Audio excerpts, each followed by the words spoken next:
Welcome to This Explainer. Today, we're diving straight into the timeline, the sheer scale and the lasting global impact of the Vietnam War from 1955 to 1975. This was a conflict that spanned 2 intense decades, spilled heavily across international borders, and basically rewired the geopolitical landscape of the 20th century.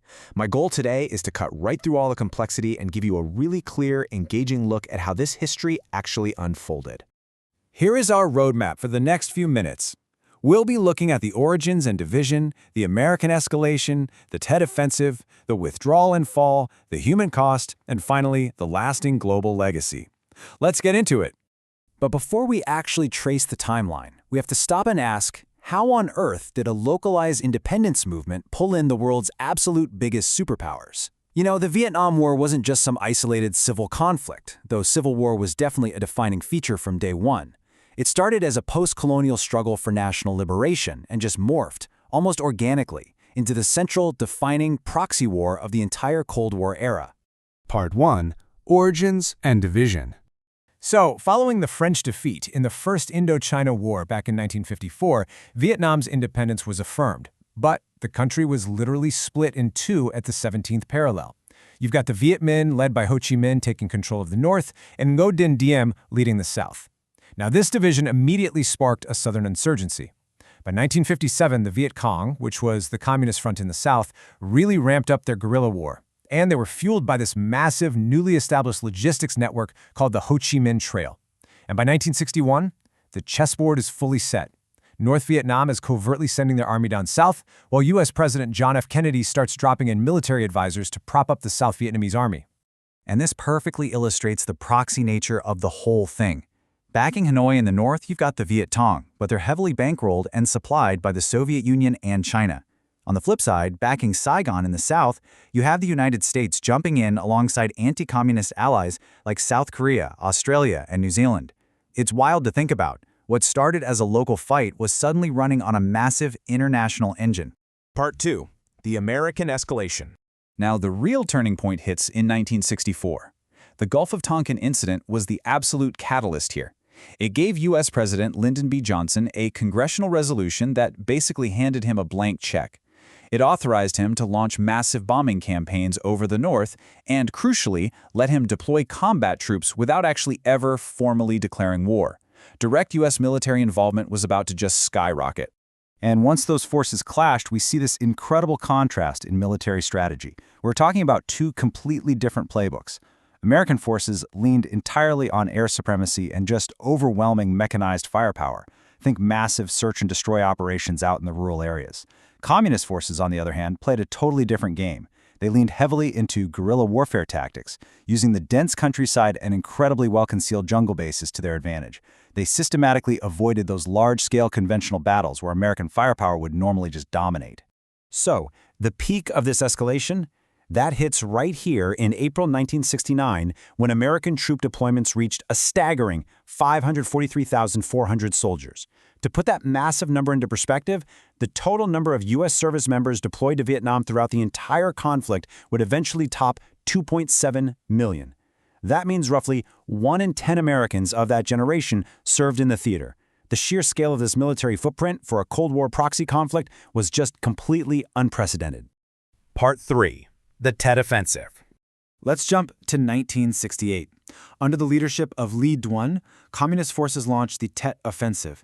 This was a massive, highly coordinated surprise attack all across South Vietnam. Now, strictly speaking, militarily on the ground, this was a tactical defeat for the Communist forces. They took incredibly heavy casualties and couldn't hold on to their major targets. But strategically, it was a masterstroke. It completely shattered American public opinion because it totally contradicted official reports claiming the war was almost won. It drastically fueled domestic opposition back in the U.S., facing collapsing morale at home, and frankly, ranks struggling with widespread drug abuse out in the field, newly elected President Richard Nixon pivots. In 1969, he rolls out a policy called Vietnamization. The basic idea here was to slowly shift the actual burden of fighting over to an expanded South Vietnamese army. This strategy was specifically designed to let U.S. combat troops slowly and systematically withdraw from the theater. Part 4. Withdraw and Fall. But this withdrawal period certainly didn't mean peace. Actually, the violence just intensified and spread further. In 1970, a Cambodian coup triggered a North Vietnamese invasion, and then a U.S. and South Vietnamese counter-invasion, which essentially poured gasoline on the civil war there. By 1972, with most U.S. troops gone, the North launches the massive Easter Offensive, and American air support counters with the absolutely fierce linebacker bombings. All this intense pressure finally forces the 1973 Paris Peace Accords, allowing the last American forces to exit. But, those accords were violated almost immediately. The fighting raged on across Indochina right up until the Spring Offensive, which ultimately culminated in the fall of Saigon to North Vietnamese forces on April 30, 1975. Vietnam was officially reunited a year later. Part 5. The human cost. We absolutely cannot look at this conflict without facing the truly immense human cost it exacted. The data speaks for itself. Depending on the source, up to 3 million Vietnamese soldiers and civilians perished. And because the violence spilled across borders, hundreds of thousands in Cambodia and Laos were killed as well, alongside over 58,000 American service members who lost their lives. But it's not just the sheer numbers. The conduct of this war was marked by brutal atrocities on literally all sides. We're talking large-scale massacres at places like Hue and My Lai, indiscriminate bombings, and wide-scale terror tactics.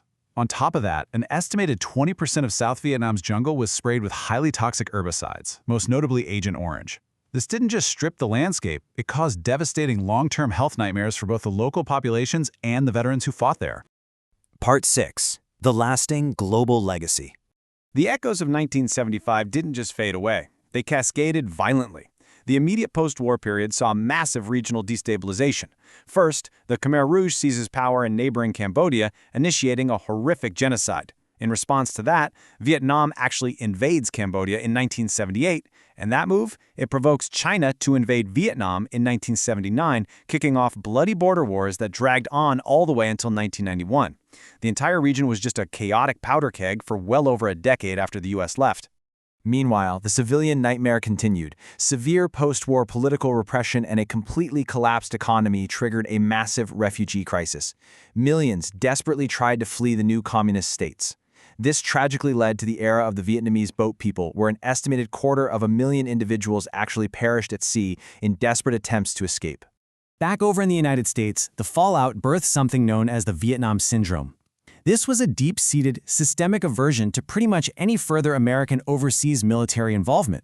Throw in the Watergate scandal happening right around the same time, and this war fundamentally altered American foreign policy. It kicked off a profound domestic crisis of confidence that hung over the entire nation for the rest of the 1970s. So as we wrap up this explainer today, I want to leave you with a thought to really chew on. We've just traced the immense escalation, the brutal realities on the ground, and the massive global fallout.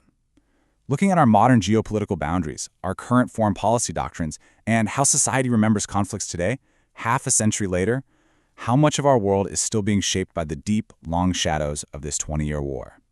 Thanks for joining me on this deep dive, and keep questioning the history that builds our present.